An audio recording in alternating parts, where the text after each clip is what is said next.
లోక్సభలో రాజధాని అమరావతి బిల్లుకు ఆమోదం చారిత్రాత్మకమని రాజ్యసభ సభ్యులైన సానా సతీష్ బాబు అన్నారు.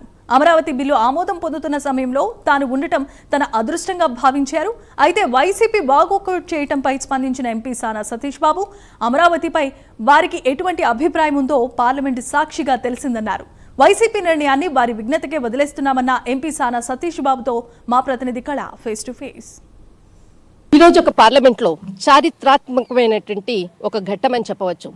రైతులు 1631 రోజులు నిరసనలు చేసి ధర్నాలు చేసి దేశ చరిత్రలోనే ఎవ్వరు కూడా చేయనటువంటి ధర్నాలతో ఒక్కసారి రాజధాని నిర్మాణం కొరకు ఇక్కడ సాక్షాత్ పార్లమెంటరీ ఈరోజు లోక్సభ కూడా తల వంచాల్సి వచ్చింది.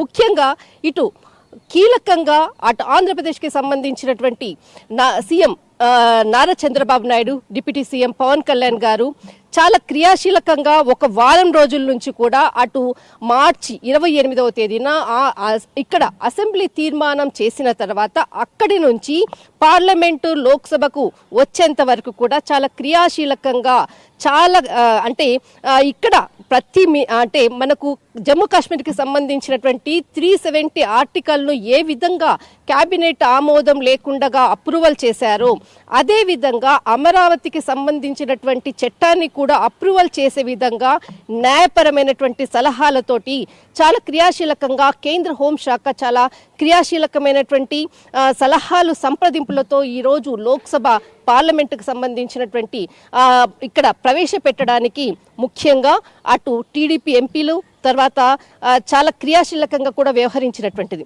ఇప్పుడు మనతో పాటు ఈరోజు ఏదైతే ఇక్కడ లోక్సభకు సంబంధించినటువంటి పార్లమెంటు చట్టం అంటే ఇక్కడ అమరావతి పునర్విభజనకు సంబంధించినటువంటి చట్టము ఈరోజు ఆమోద ముద్ర పొందింది. ముఖ్యంగా మనతో పాటు కాకినాడకు సంబంధించినటువంటి రాజ్యసభ సభ్యుడు సానా సతీష్ గారు ఉన్నారు.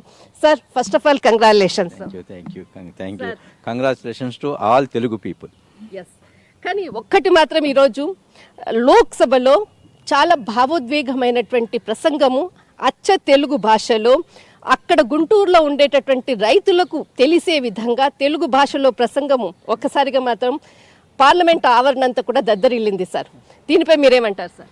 చాలా చాలా బాగా మాట్లాడారు. పెమసాని చంద్రశేఖర్ గారు మాట్లాడింది నిజంగా ఆంధ్ర ప్రజలందరూ కూడా భావోద్వేగానికి లోనట్టు మాట్లాడారు. ఇది నిజంగా ఆయన మాట్లాడింది ఆయన గుండెల లోతులోంచి వచ్చింది. ఇది ప్రజల గొంతుని ఆయన వినిపించారు. ఇది నిజంగా ఈవేళ ఆంధ్రప్రదేశ్ ప్రజలకు 5 కోట్ల మంది ఆంధ్రప్రదేశ్ ప్రజలకు ఇది పండగ రోజు. ఈవేళ 40 పక్షాలు ఏకదాటిగా ఈ బిల్లుని ఆమోదించి రేపు రాజ్యసభకు పంపిస్తున్నాయి. ఇటువంటి చరిత్రాత్మక ఘట్టం జరగటం, మేము సభలో ఉండగా జరగటం, అది చాలా అదృష్టంగా మేము భావిస్తాం. ఇది ఎవరికో కానీ ఇటువంటి అదృష్టం రాదు. ఈ క్యాపిటల్ నా టైంలో నేను రాజ్యసభలో ఉండగా జరిగింది అని చెప్పుకునే అంత ఆ సంతృప్తి, ఇది ఎంతకన్నా మంచి సంతృప్తి ఉండదు. కానీ నిజంగా సార్, కేబినెట్ ఆమోదం లేకుండానే 370 ఆర్టికల్ను జమ్మూ కాశ్మీర్లో ఏ విధంగా అప్రూవల్ చేశారో అదే విధంగా ఇది రెండవ అంటే ఒక రాజధానికి సంబంధించినటువంటి ఆర్టికల్ను తీసుకుని అప్రూవల్ చేసేది ఈరోజు లోక్సభలో జరిగినటువంటిది. అసలు దీని గురించి మొన్న ఏదైతే అసెంబ్లీ తీర్మానం జరిగినప్పటి నుంచి ఇప్పటి వరకు కూడా మీకు అంటే అటు సీఎం నారా చంద్రబాబు నాయుడు చాలా అంటే మీతో ఎప్పటికప్పుడు కూడా ఏ విధంగా ముందుకు తీసుకెళ్లాలి అన్నటువంటిది కూడా చర్చలు కూడా సలహా సూచనలు కూడా ఇచ్చారంటారు. దీని గురించి గ్రౌండ్ లెవెల్లో చాలా జరిగి ఉంటుంది. దీని గురించి మీరేమంటారు సార్? ఇది కేవలం ఎన్డీఏ గవర్నమెంట్ చంద్రబాబు నాయుడు గారికి కేంద్రంలో ఉన్న పెద్దలకి ఉన్న మంచి సంబంధం, వారికి ఆంధ్రప్రదేశ్ కావాల్సిన విషయం ఏంటి, ఆంధ్రప్రదేశ్ ఏ విషయంలో కష్టపడిందని ఢిల్లీ పెద్దలు కూడా తెలుసుకోవటం, దీన్ని ఇమీడియట్గా చేస్తే ఒక కార్యరూపం దాల్చడానికి అవకాశం ఉంటుందని చెప్పి తెలియజేయటం వలన ఇది చాలా ఫాస్ట్గా జరిగింది. ఇలా జరగటం కూడా ప్రజలకి నమ్మకం కలుగుతుంది. ఇది ఇంత విషయాన్ని ఇంత గట్టిగా ఒక వారం రోజుల లోపల ఇలా తీసుకొచ్చి చేయగలిగారంటే చంద్రబాబు నాయుడు గారికి 5 కోట్ల మంది ప్రజలకి చంద్రబాబు నాయుడు గారి నమ్మకం ఉంది. ఈ నమ్మకాన్ని ఇంకా గట్టి చేయడానికి నరేంద్ర మోడీ గారు, అమిత్ షా గారు ఈ బిల్ రావడానికి కృషి చేశారు. అందరికీ కూడా ఆంధ్రప్రదేశ్ ప్రజల తరఫున నా ధన్యవాదాలు తెలియజేస్తున్నాను. సార్, యాక్చువల్లీ ఈ రోజు ఘట్టంలో ముఖ్యంగా పార్లమెంట్ లో వైఎస్ఆర్సీపీకి సంబంధించినటువంటి చాలా మంది బయట నుంచి కూడా కొంతమంది కార్యకర్తలు అనుకోవచ్చు, కానీ ఇక్కడ పార్లమెంట్ లో వైఎస్ఆర్సీపీకి సంబంధించినటువంటి ఎంపీలు వాకౌట్ చేయడం అన్నది దీనిపై మీరేమంటారు? ఇది వారి యాక్చువల్గా చెప్పాలంటే ఆంధ్రప్రదేశ్ ప్రజలకి వారు ఈవేళ మళ్ళీ ఇంకొకసారి మోసం చేశారు. ఈవేళ వచ్చి వాళ్ళు నిలబడి రాజ్యసభలో కానీ లోక్సభలో కానీ అసెంబ్లీలో కానీ వచ్చి మేము క్యాపిటల్కి అనువుగా ఉన్నామని చెప్పడం వలన దాని ప్రజల యొక్క భావాలకి అనుగుణంగా వెళ్ళేది. వాళ్ళ ఆలోచన ఏంటంటే ఎప్పుడు ఆంధ్రప్రదేశ్ ప్రజలను మోసం చేద్దాం అనే ఆలోచన ఇప్పుడు కూడా ఈ క్యాపిటల్ అన్నది మీరెందుకు చేయాలి, స్టేట్లో చేయొచ్చు కదా అని చెప్పేసి చెప్తున్నారు.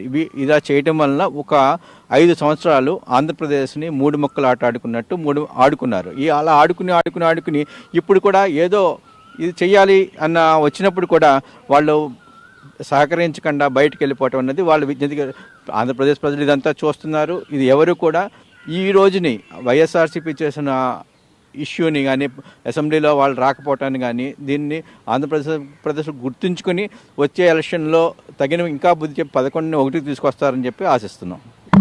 ఇది ఖచ్చితంగా రైతుల విజయము. ఇది కొత్త సంవత్సరంలో సాధించినటువంటి ఒక మహా అద్భుతమైనటువంటి ఘట్టము. దీనికి కర్త కర్మ క్రియ అటు నారా చంద్రబాబు నాయుడు, అటు ఏదైతే రైతులకు సంబంధించినటువంటి విజయంగా ఇటు రాజ్యసభ సభ్యుడు సానా సతీష్ చెప్తున్నారు. దిస్ ఈజ్ కళా. కెమెరామెన్ అవిదేశ్తో ఢిల్లీ.